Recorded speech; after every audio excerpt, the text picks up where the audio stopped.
आजकल sympathy gain करने का एक नई ड्रामेबाजी शुरू की गई है। नया खेल खेला जा रहा है। मैं एक किस्सा सुनाता हूं। एक बच्चा स्कूल से आया और जोर जोर से रोने लगा और उसकी माँ भी डर गई, क्या हो गया। बहुत रोने लगा और फिर कहने लगा, माँ मुझे आज स्कूल में मारा गया, आज स्कूल में मुझे उसने मारा, आज स्कूल में मुझे इसने मारा, और जोरों जोरों से रोने लगा। माँ परेशान हो गई। उसने उसे पूछा कि बेटा बात क्या थी, लेकिन वो बता नहीं रहा था, बस रो रहा था, मुझे मारा मुझे मारा।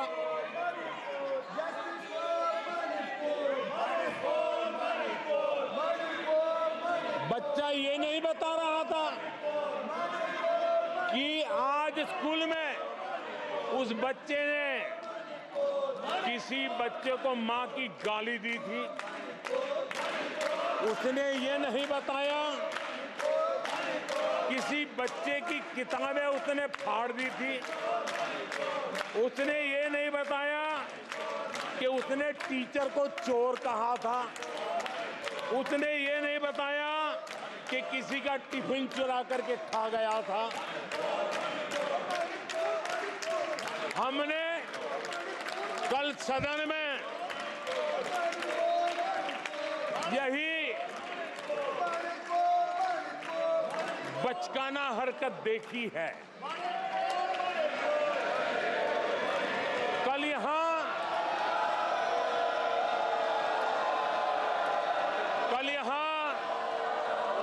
बालक बुद्धि का विलाप चल रहा था। मुझे मारा गया, मुझे इसने मारा, मुझे उसने मारा, मुझे यहां मारा, मुझे वहां मारा, ये चल रहा था। आदरणीय सभापति जी,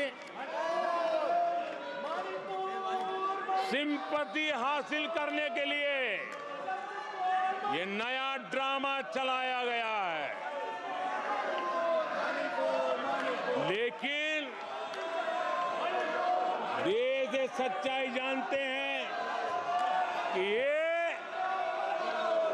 हजारों करोड़ रुपए उसकी हेराफेरी के मामले में जमानत पर बाहर है।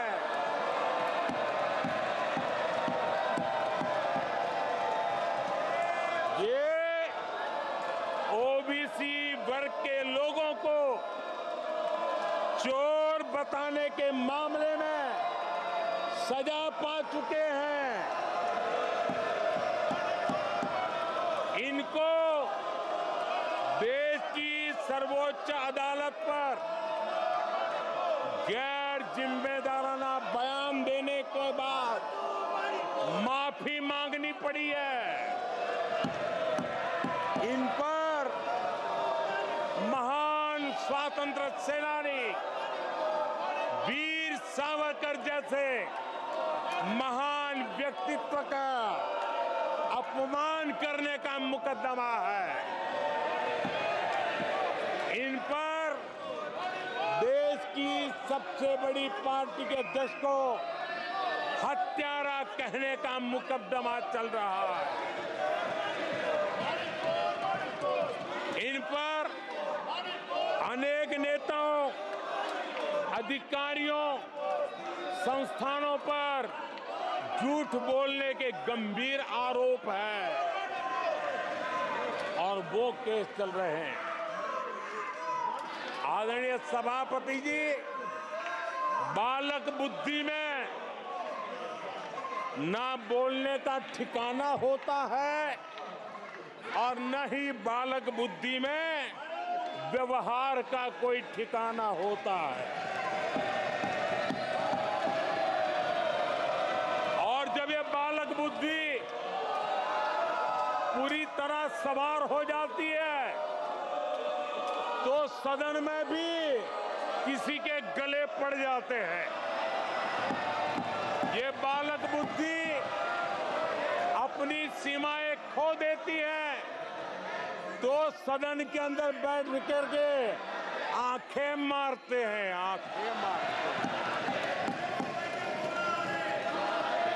इनकी सच्चाई आदरणीय सभापति जी अब पूरा देश समझ गया है। इसलिए आज देश इनसे कह रहा है तुमसे नहीं हो पाएगा, तुमसे ना हो पाएगा।